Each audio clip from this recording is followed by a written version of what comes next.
My name is Jerm. This is Jerm Warfare, the battle of ideas.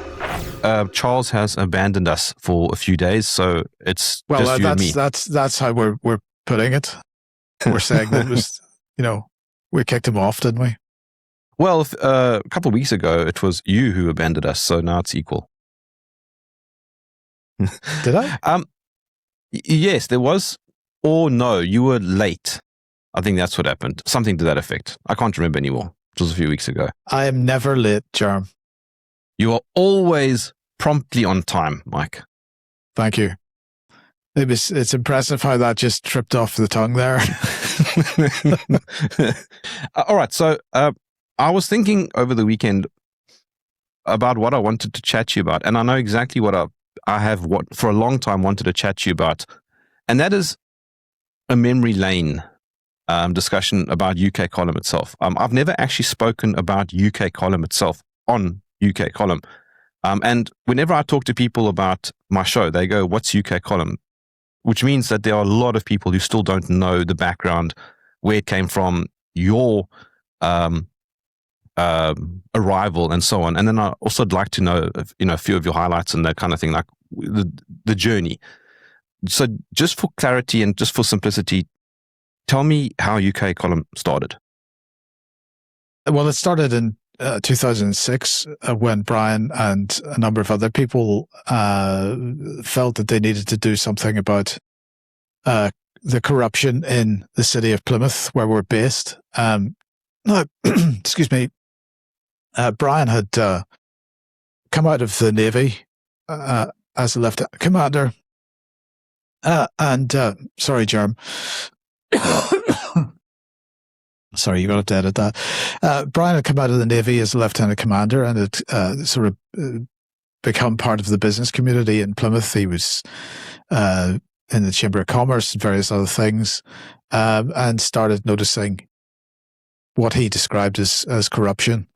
And one of the things that he was doing, just as one brief example, was that there's a particularly difficult area of Plymouth called Devonport that where the kids really weren't having much of a look in on life and so on. And so he set up a project called the Beagle Project, which was began with one of the, I believe it was one of the longboats from the Beagle, and they wwere refurbishing that, and then with the intention of, it was basically just about giving some of the young people in the area some skills, and that project was eventually basically shut down by the council because, well, I mean, he would argue that it was because it was doing something good for people, and there wasn't it basically was dumped on by the council and shut down.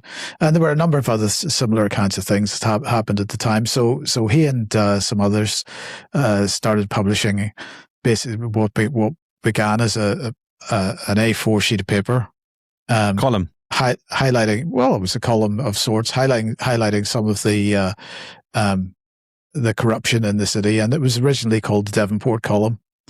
Well, the response to that was quite amazing, and so it rapidly expanded into the Plymouth and Devonport Column, and then sometime after that, the UK Column, which was originally a newspaper, which we distributed right across the country.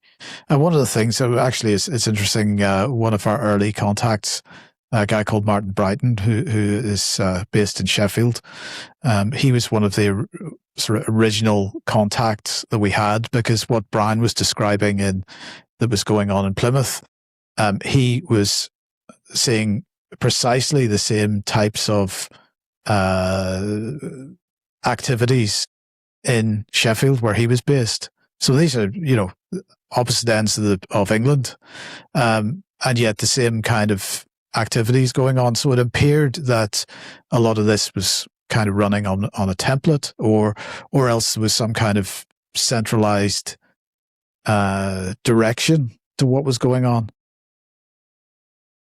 And that eventually led Brian to discover this organization, Common Purpose, which at that time was a very young organization, but which was training people to become the next leaders of their communities and so on. And they were being very choosy about who they give this training to. But what was interesting about it was that it wasn't just a training organization. It was also an alumni club, if you want to call it that, a secret society of a type. And over the years, that particular group that alumni group has done a number of things. The first thing that it does is it gets itself, once people start finding themselves in positions of management because they've had the leadership training, and so they're ending up in management jobs, and then of course they're ending up in recruitment jobs, and then who are they recruiting? They're recruiting other Common Purpose alumni, and so you find that Common Purpose as an organization takes over other organizations and runs it in the Common Purpose model. And actually, over the years, this has been quite a problem for example, the Masonic networks, because they are ideologically somewhat different, and so we've sort of seen over the years sometimes fights between these two groups. But anyway, the UK column went from there. Now, Brian started in 2006. I met Brian in 2007, I think, through a mutual friend. And then in 2008, I had enough of the job that I was doing and took a year and a bit out, like 2 years out, I suppose it is, more or less. And myself and my family moved to France for a couple of years, just for a bit of a career break, let's put it that way. And then no sooner had I decided to do that than I'd met Brian and I offered to help with what he was doing. And that kind of took over. And so when we decided it was time to come back to Britain again, because, the kids were getting to an age where they needed to consider going to school or whatever, then we came back to Plymouth and I, although I'd been more or less working on it full time, sort of formally joined full time, and it's sort of gone from there. So at that stage, though, the UK was still formally part of Europe, wasn't it? It's still a member of the European Union. Yes, absolutely. If you were to redo that journey now, would it be a bit harder with the whole Brexit thing? No, I don't think that doesn't make the slightest bit of difference. I mean, at the end of the day, if there's one country in the world that sort of leads leads bad behavior, it is Britain, and it has always been Britain. So this is a perfect place to be in that sense. What was the very first story that you did? Can you remember? No, I don't remember. No, but some of what we have done has been pretty dark and pretty grim because one of the things that we discovered very early on was that in parallel with the sort of, I hate to use the word normal corruption that you might expect to see, was activities with children and children being removed from families. Children being trafficked, children being abused. This is an area that we got into very, very early. But for us, it wasn't just and for Brian in particular, it wasn't just a case of reporting, because of course, in many cases, reporting is impossible because the family courts in the UK are utterly secret and it's simply illegal to report on what goes on in family courts. But illegal? Yeah, absolutely. It's absolutely illegal to report what goes on in family courts in this country. They have eased the restrictions somewhat in the last year or two, but even now, you can only report what the court says you can report. You're not allowed to name any names. You're not allowed to. So,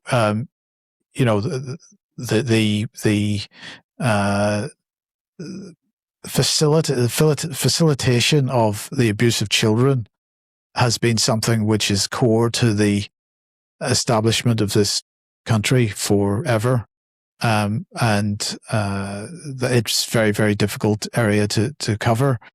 But what I was going to say there was that Brian wasn't just about reporting, or at least as far as we could reporting what was going on. He was, in many ways trying to help. So there was a lot of activity went on around the column in the early days that wasn't just about getting information out. And we made very close contacts with a lot of people that were either abused themselves, or were the parents of the abused, or were or parents of children that had been taken by the state and put into a care system that was then causing them to be abused. And we also have worked with police and a whole bunch of others that have been also trying to get the lid off the scale of what happens in this country in that area. So some of it has been pretty dark, and that's probably, if you're saying what were we doing in the early days, that was a big part of it. There's a strange dichotomy there. I suppose there's an argument to be made that the state is trying to protect children, but the other side of the blade is that it cuts in a way that you are not able to actually get information out or to know what's going on. No, the state as an institution, or the institutions of the state, are absolutely not interested in protecting children. Right. There are some individuals within that system that I would say are there with absolutely the best intentions, and where they are working with the best intentions are utterly hamstrung. The state as an entity is aggressively pedophilic, and the institutions reflect that, and so children are taken away from families. Yes, in some cases because the families can't cope, but the state does nothing to support families that can't cope. They simply take the children into a care system where, by and large, they are abused. I don't think what you're saying is unique to the UK, though. I mean, I think that can be applied very much across the world. Yeah, I can't say for sure. I think that Western countries certainly do have this problem. I think that, though,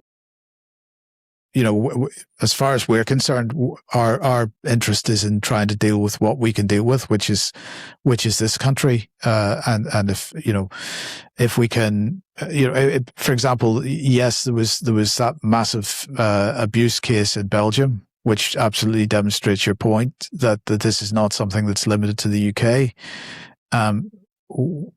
What I would say is that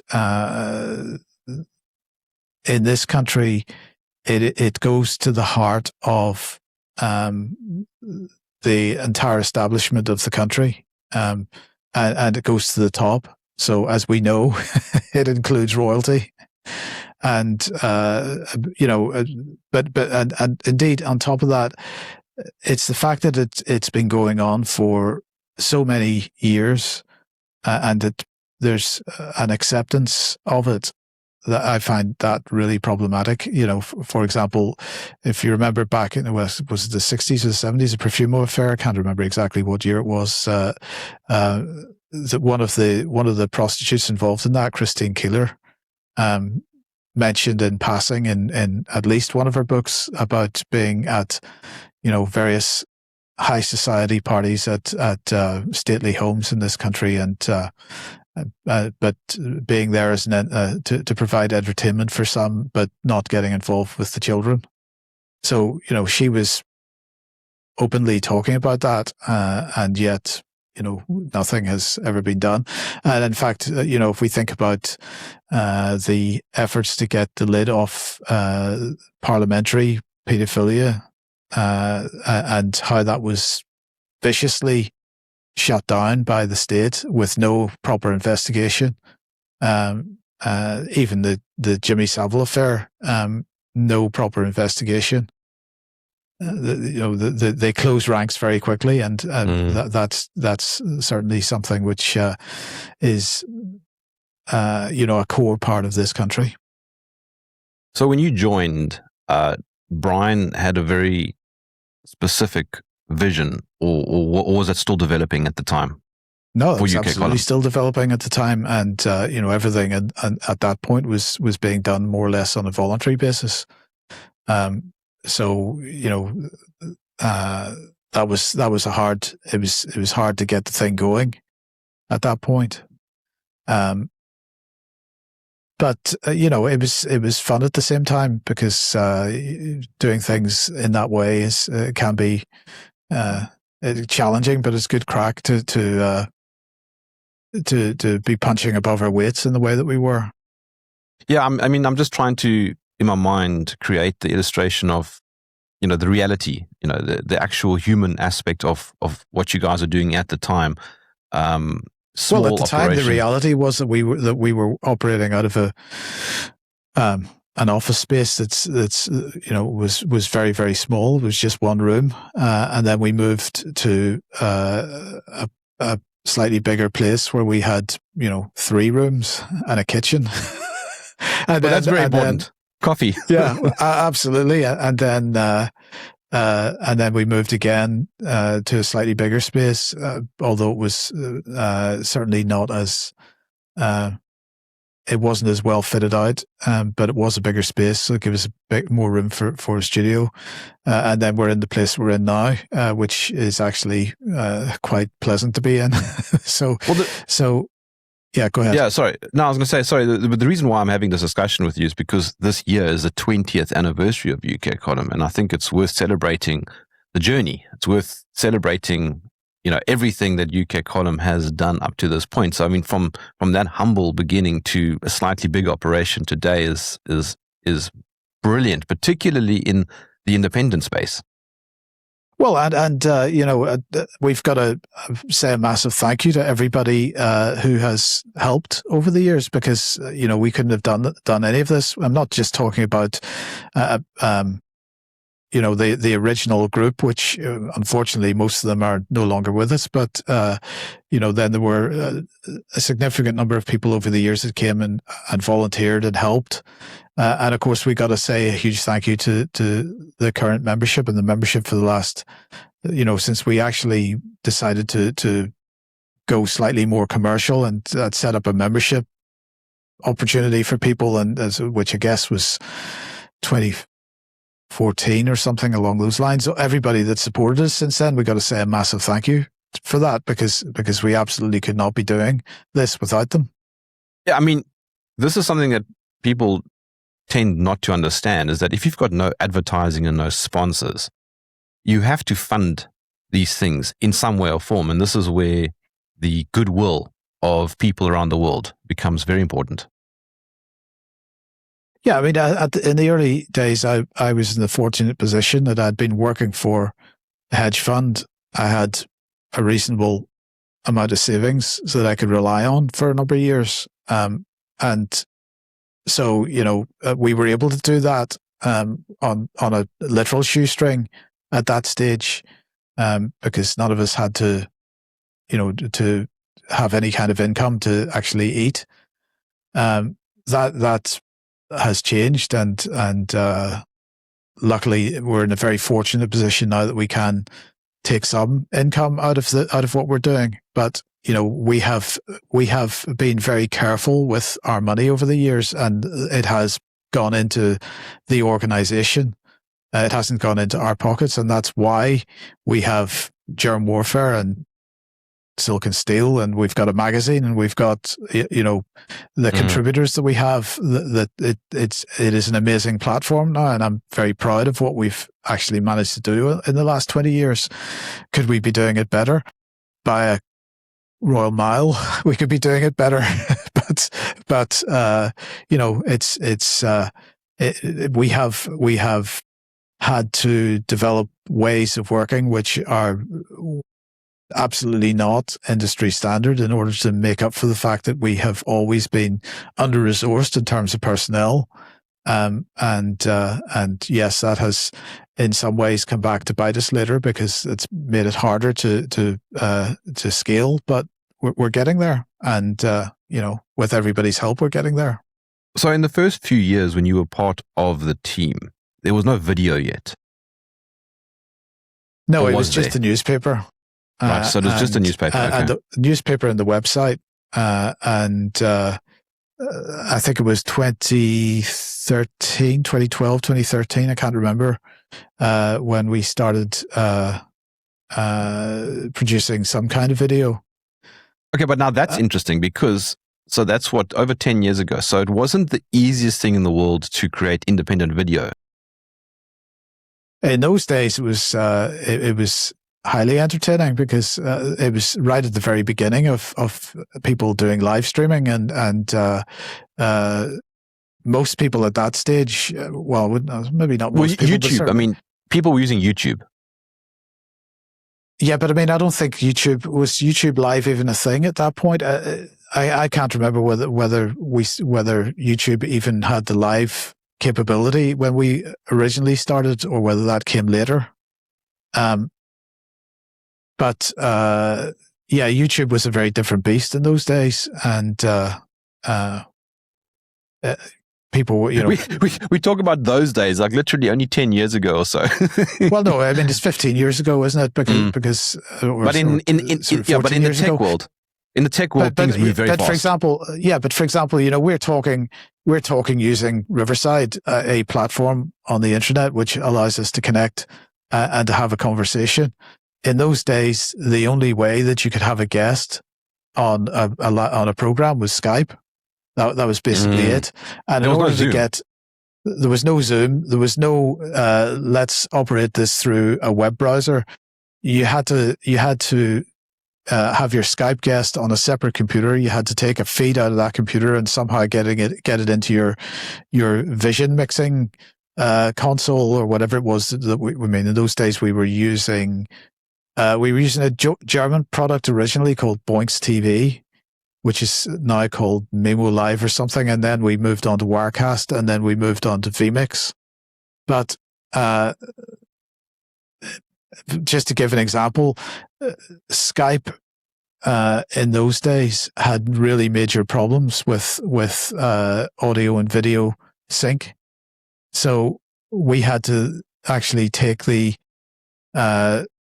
audio signal through a separate little box, which was made by Behringer, called the Shark, and that allowed you to put a delay on the audio to try to get the audio and video back in sync. And sometimes the audio and video sync would drift in the course of a program, and so these were challenging times for doing the kind of things. These days it's so easy.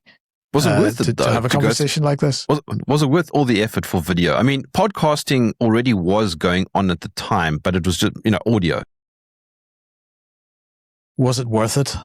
Well, I mean, I mean, yes, the answer is probably yes, because it helped you get to where you are now. But at the time, you're thinking, should we really be going through all these expenses and effort just to try and get a video? Look, that is something that effort, yes, expenses, no, because it really was, as I say, done on a shoestring. And yes, okay, we needed a couple of computers, but aside from that, but my point is, you spend so much of your day trying to get it to work, and then you go, oh, this is not worth it. Well, yes and no. Yes, but there's entertainment value. Look, what we're doing is dark, right? And if you just spend your time in the darkness, you'll kill yourself, right? Yes. You got to have something that just sort of takes your mind off that stuff, and so what motivates me, and I think for Brian as well, and everybody else, is that we feel that we're doing something that, the information we're putting out is information people need to know. Is primary, that's our primary motivation, is to get the information out and help people make decisions about the world they want to live in, about the people that are actually running the kind of the right. So you understand that part of it. Yeah. But for me, my background has always been tech, and I've worked in a whole bunch of different industries, but it's always, it's tech has been what I've been doing. And so, for me, the beating the hurdles that were put in front of us for how we actually do this stuff. That it was just a bit of light relief and a bit of let's get away from the darkness for a while. Yeah, I mean, I'm not trying to, and because inevitably once you start playing with computers, you want to throw them out the nearest window. That yeah, but that's what I'm doing, Mike. I'm also, I'm not trying to dismiss the purpose. I'm also just looking at the human aspect. For me, that's also interesting. There is a real reality that goes alongside all of this. You and I are talking over the internet, and it's way easier than what it was 10 years ago. And that's a good thing. But there's still lots of tinkering that you do along the way to get stuff to work. And it's amazing now to see the quality that the UK column is putting out. I mean, it's top notch.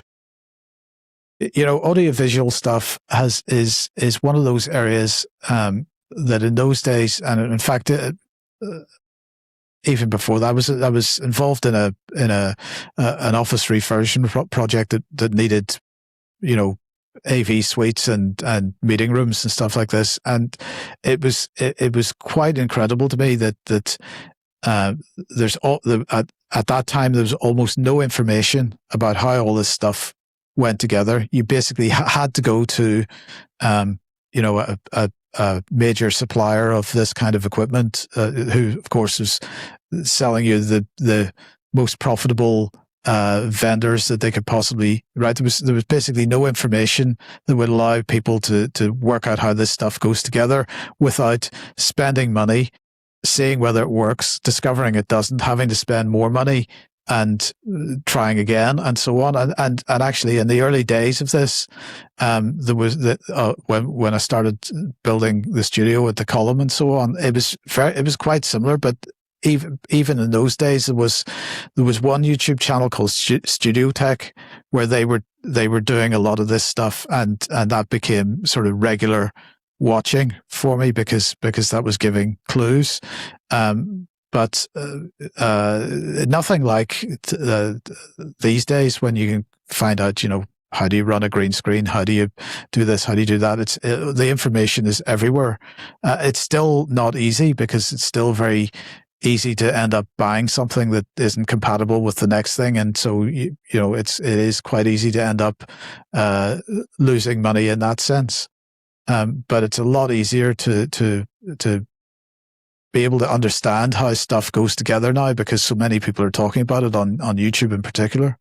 Those days it was all pretty pioneering stuff, and that was part of the fun of it, actually.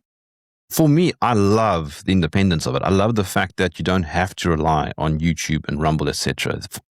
I find that exceptionally appealing. I mean, you can use them as secondary, but I love the fact now that you can host a live stream. You can watch the news on UK Com's website.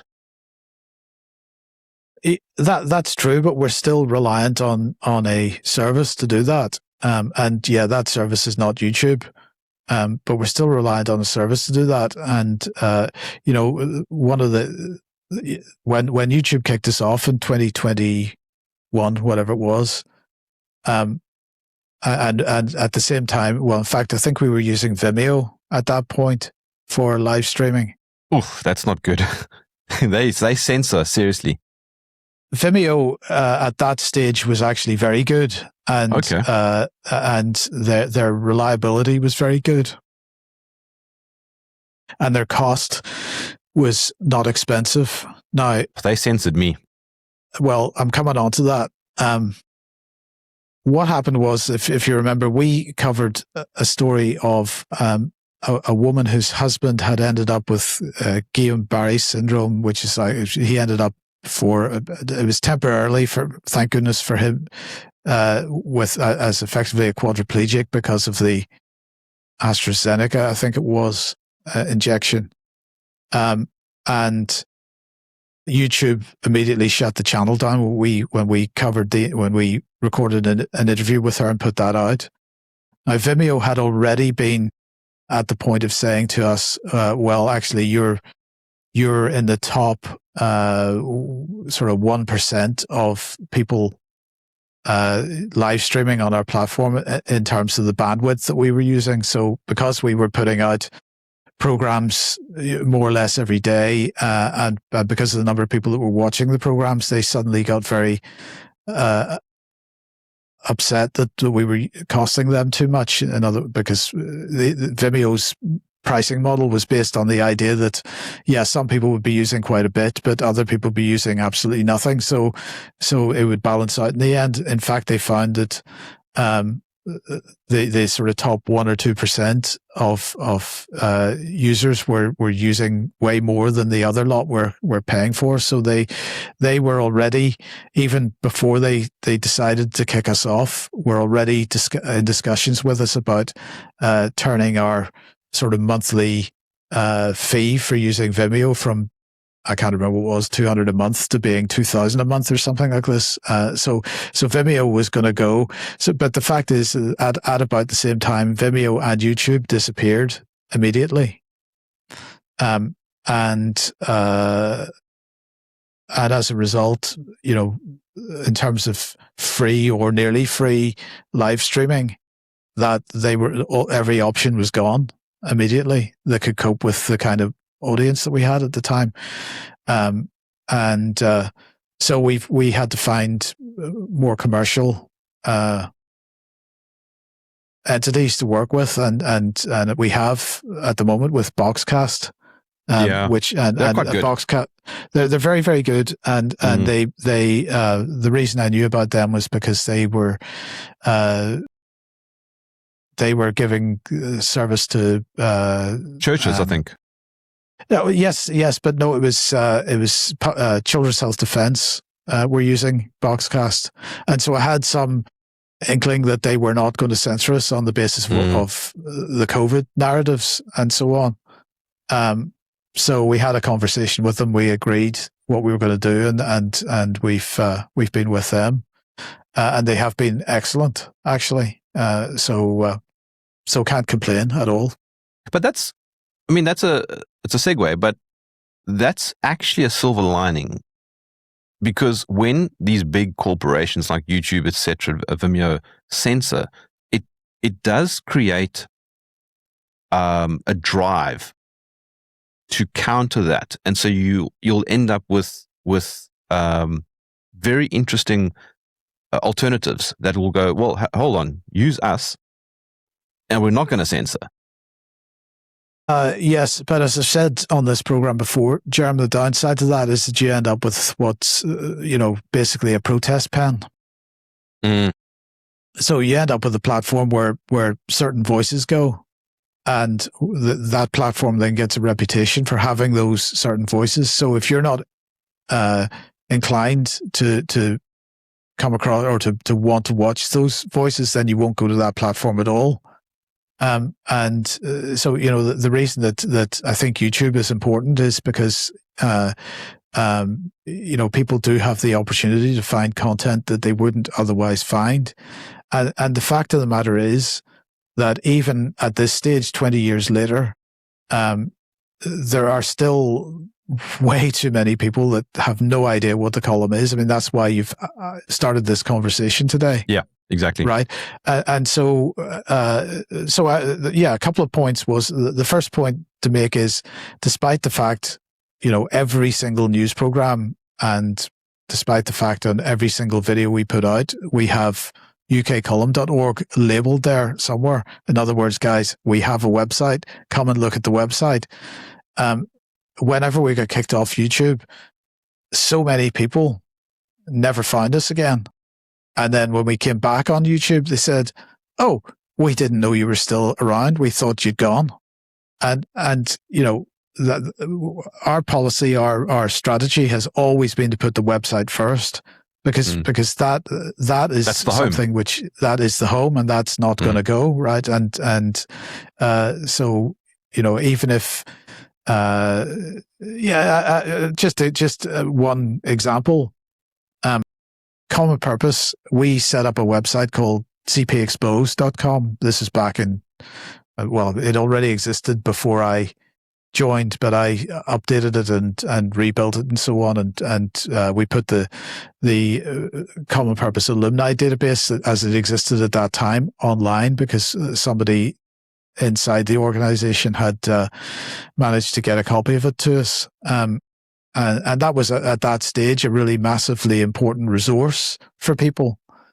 Now, what I did was, when I updated the website, I deliberately made cpexposed.com look like, not identical to, because I wasn't going to, find myself in a position of being copyrighted or whatever, but nonetheless, they had a go. I made it look like the Common Purpose website. And the next thing was that the web hosting company, I can't even remember who it was in those days, received a copyright takedown notice.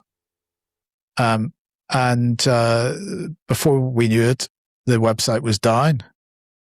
So now at that stage, it wasn't looking like their website. But the logo that we had designed was designed to look like their logo. It had a couple of the features of their logo. So the website itself didn't look like their website, but the logo did, and that was enough for them.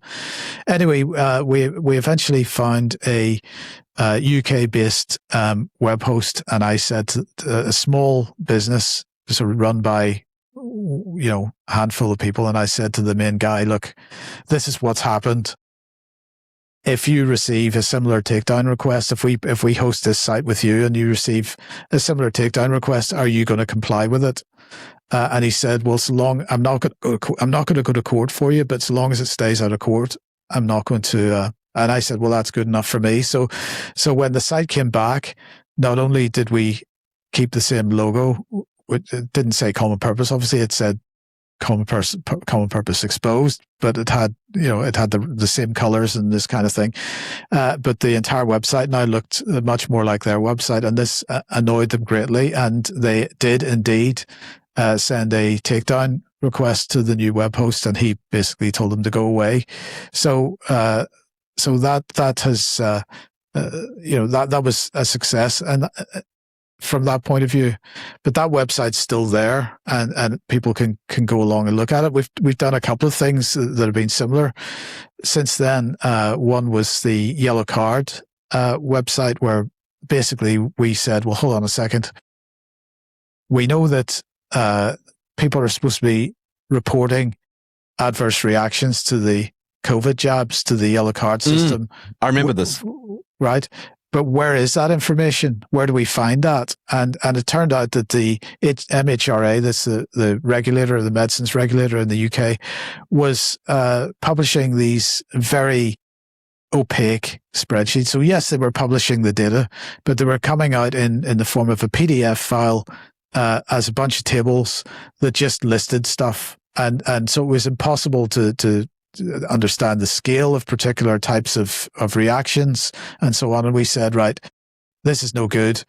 And so we set up a website, yellowcard.ukcolumn.org, still there if people want to go and have a look at it, where first of all, we showed, basically took that data in the spreadsheets, made it searchable, and so that you could see how many jabs had been given, how many adverse reactions had been reported, and then listed all the adverse reactions you could search based on what kind of. So if you, for example, Guillain-Barré syndrome was what the guy that whose wife we interviewed that got us kicked off YouTube, you could search for that. You could see how many people had experienced those kinds of reactions and so on.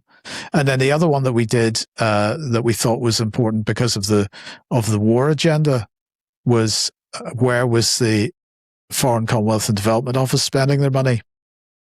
And the FCDO occasionally publishes spreadsheets of their amounts of money that they spend over £25,000, and these spreadsheets are supposed to come out every month, but they're usually about 2 years behind. But anyway, we felt that those were equally opaque, and let's put shine a light on those. So fcdospending.ukcolumn.org is the place to go for that. And you can see what FCDO is, which organizations are receiving their money. Very, very interesting if you look at the top 20, which includes things like the British Council and the BBC. But look at, it's an amazing resource and very underutilized. But I encourage people to go and look at that. But anyway, the point that I was trying to make was the websites are the core of what we do, and yes, we'll be on the platforms as well, but that should only be ever seen as secondary. So that if we get kicked off a platform again, people can always come back to the website. That would be what I would encourage. And also, you see UK column video content on YouTube, but you don't see any of the written content on YouTube. And we're publishing written articles every week, so come to the website. Now, the forums, when did that begin?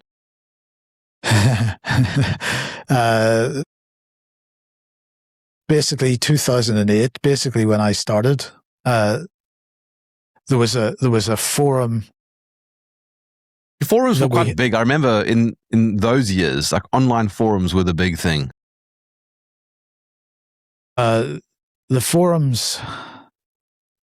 Or discussion boards, or whatever the right term is. Yeah. It was a forum. It was UK column forums, and they were quite popular at that time. 2008, 2009, 2010. And they were basically free for everybody to sign up. And quite honestly, in those days, it was a very different world. And people had arguments. And some of those arguments were pretty intense. But actually, for a lot of people, those were an opportunity to pass on information that they had discovered. And so it became, in the early days, it was quite a good resource for research and so on.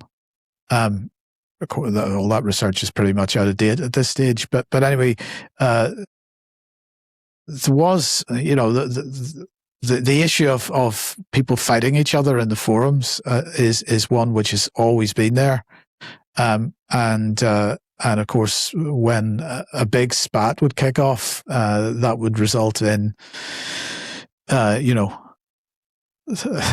of emails coming in. You got to do something about this sort of thing.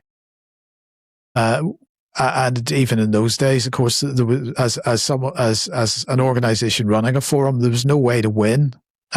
For the organization, because if you step in and try to stop the fight, then you're accused of censorship. If you don't step in and try to stop the fight, then you're accused of just running a Wild West show and allowing people to, so depending on which side of the argument you're on, both sides were accusing us of things. And so it's always been a very difficult line to walk in terms of how do we sort of moderate.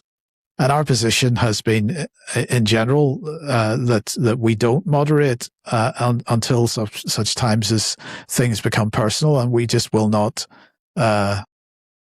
we just will not permit personal attacks on each other. So if we're, we can't be watching what's going on in the discussions all the time, but if somebody lets us know about something, or we see something which is just such an egregious personal attack, that will be taken down, because we don't. What's the point? I mean, but that's changed now. I mean, I'd speak about the forums as if they were part of antiquity. They don't really exist anymore. It's all changed now. What has changed? What has changed is that basically most of the functionality that was there a month ago is still there, but the forums have morphed into a more traditional discussion, commenting sections on UK column content. But we would encourage anybody that has a topic that they feel should be discussed to write a letter to the editor, and we will absolutely, just send an email to editor@ukcolumn.org with what, with a a little bit of text, and we'll take the best of those and create because we are creating a members section with letters for the editor things, and we will we'll post those because people do have and members do have important context and important views on what's going on, and they are often bringing us stuff which is of going to be of massive interest to other members. I'll ask you about the forums because it was a big era. Forum discussion boards were a big internet thing, but I think it's all, it shifts. The way in which people engage online is constantly changing. I actually don't really use online forums anymore. You go straight to Telegram channels or WhatsApp channels or Signal, because most people use their phones now for accessing this kind of stuff. And that's the other thing. When UK Column started, it was mostly on the desktop computer. It's now probably moved mostly to mobile. I think it's about 50-50 at the moment still. Certainly 50, it's over 50% are using mobile devices. That's for sure. The thing about forums, and because this is clearly where it comes back to the protest pen comment that I made earlier. The thing about forums in the early days was they were focused around a particular topic. In our case, the news or current affairs, whatever you want to describe it. But there were there have forums for everything. Hamsters, right? If you wanted to have a discussion on a particular topic, you had to go to the forum that was based around that particular topic. And so when social media came along in its earliest form, but certainly in the form that it's in at the moment, this was like the Uber forum, where all the discussion topics that were in individual forums all ended up on one platform. And so people were sharing information for the first time. And there was cross-pollination of ideas that just never happened before because people weren't exposed to the types of it, because they had to go and look for things that they were interested in. And if they weren't interested in a particular topic, they never saw the comments that were being made about that topic. Whereas once they got onto Facebook, then they started seeing information that they just had never seen before. And this absolutely was at the early stages a positive and productive thing. Now, what's happened since is that we've ended up with social media where we have toxicity on steroids. So whereas on the UK Column forums we had occasional blow-ups, and occasionally people came along that weren't always pleasant and so on, that got massively amplified on social media platforms. So, as a result, we've had, and I would argue that this was absolutely intentional. As a result, we've had this massive momentum towards having to regulate the internet. Now, if we go back to 2014. Most people will know this story, but I'll just briefly mention it again. 2014, and we were doing the UK Column News at the time. We still are, obviously, but we'd been running the UK Column News for 18 months, 2 years, whatever it was. And Ofcom's little subsidiary that was known as the Authority for Television on Demand got in touch to say, look, we feel that you need to sign up to be regulated by us. And we said no to that.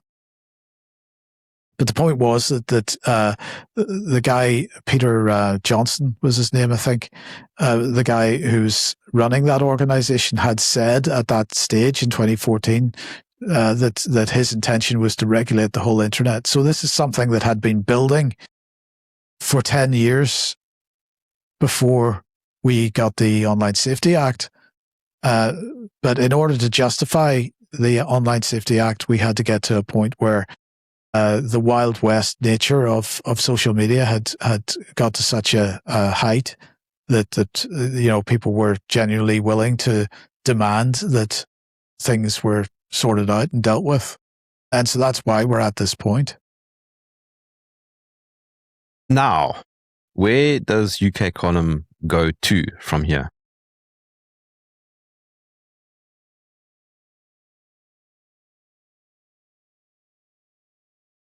I see a lot of. I don't think there's.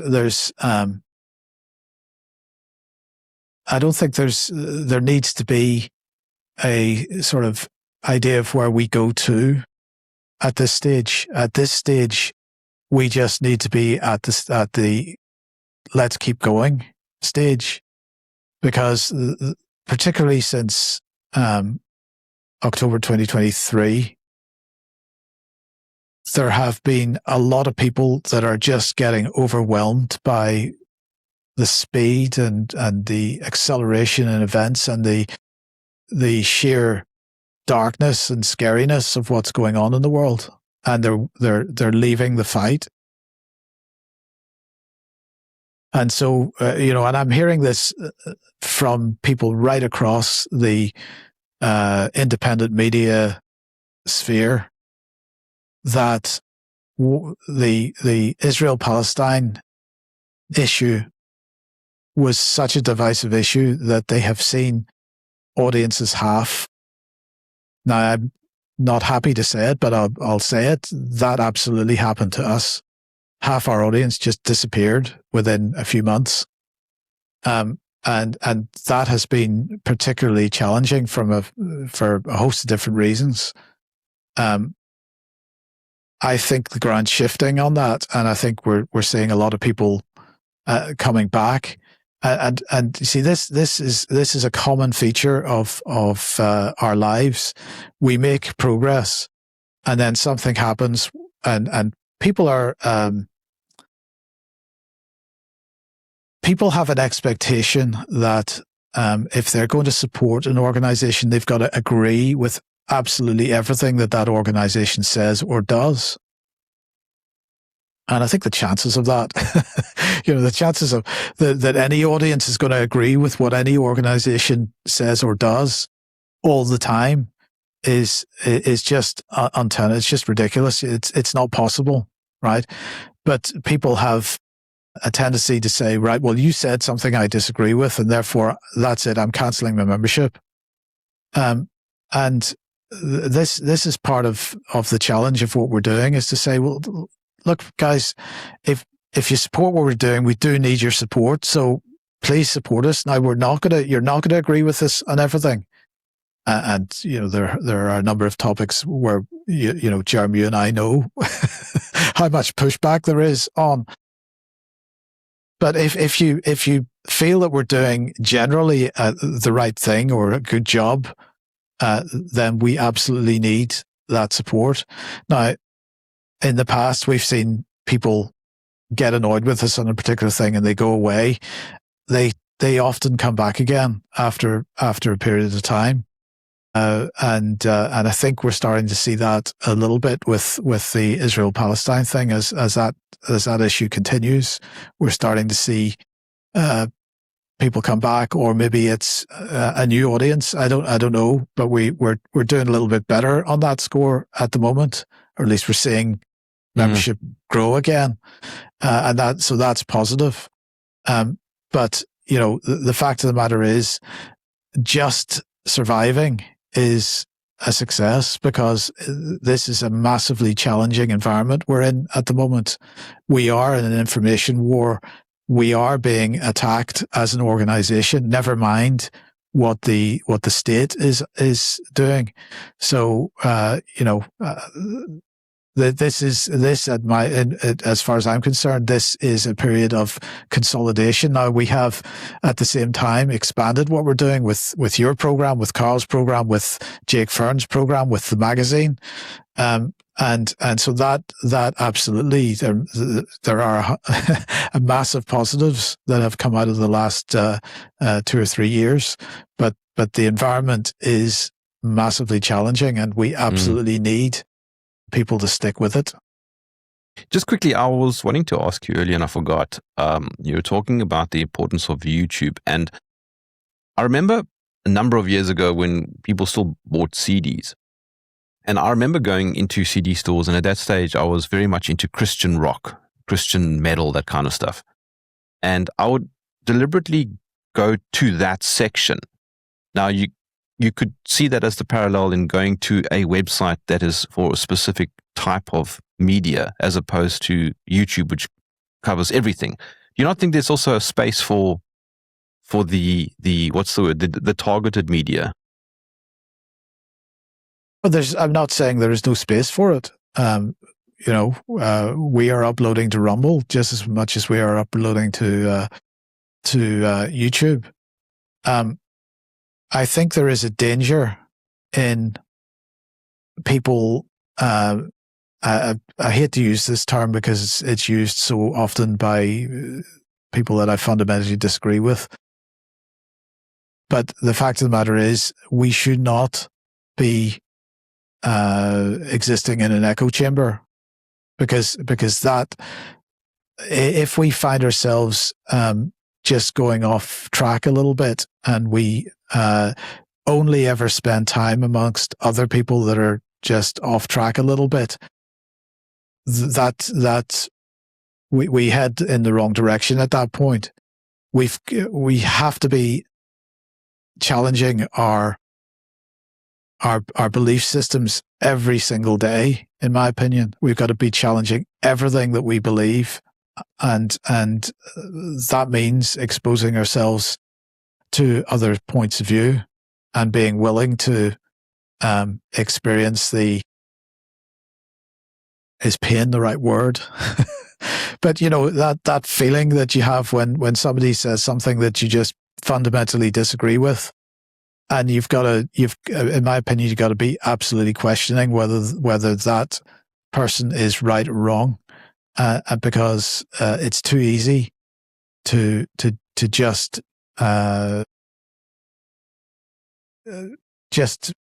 swallow whole what we're told by somebody that we watch on YouTube, or more if we're thinking in terms of what you're talking about, what somebody has said on Rumble. And there is so much incorrect information out there that it's easy to be misdirected. We just got to be challenging everything all the time. And that's harder to do if we're not willing to allow ourselves to take information from sources that we wouldn't otherwise come into contact with. Okay, well, Mike, time's against us. From my side, God bless you and Brian for sticking it through all these years. 20 years later, I am absolutely honored to be part of the Fold team, the family, whatever the right terminology is. So it's a great pleasure working with you and UK Column, and may there be another 20 more years at least. Well, that's the intention. But look, Jerm, I'm just going to say once again, it was not, never was just me and Brian. So we've got to just yes, of course, acknowledge the fact of everybody else that has contributed. But thanks for that. All right, Mike, catch up with you and Charles next time round.